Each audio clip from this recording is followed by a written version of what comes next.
Wakil Ketua Dewan Pembina PSI Grace Natali angkat bicara soal perolehan suara PSI yang tiba-tiba melonjak dalam real count pemilu 2024. Grace mengingatkan agar semua pihak tak menyampaikan pernyataan tendensius terkait rekapitulasi suara KPU yang masih berproses hingga saat ini. Menurutnya, lonjakan suara parpol termasuk PSI merupakan hal wajar. Terlebih Grace menyatakan hingga saat ini masih ada puluhan juta suara yang belum dihitung. Menurut Grace, mayoritas suara tersebut berada di basis suara pendukung Presiden Joko Widodo yang kemungkinan memilih PSI.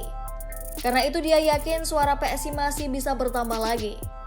Grace juga mengatakan tak hanya suara PSI yang melonjak, tapi juga beberapa partai lain seperti PKB dan Partai Gelora.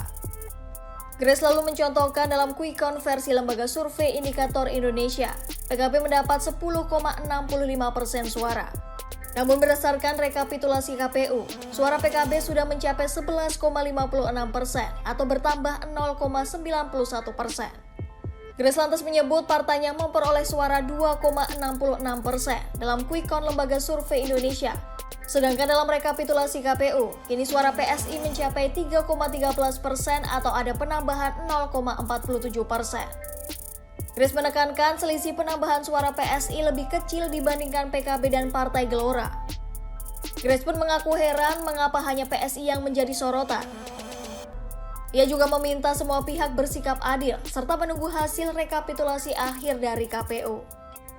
Sebelumnya, perolehan suara PSI meroket hanya dalam waktu 3 hari berdasarkan hasil real count KPU dari 29 Februari hingga 2 Maret 2024.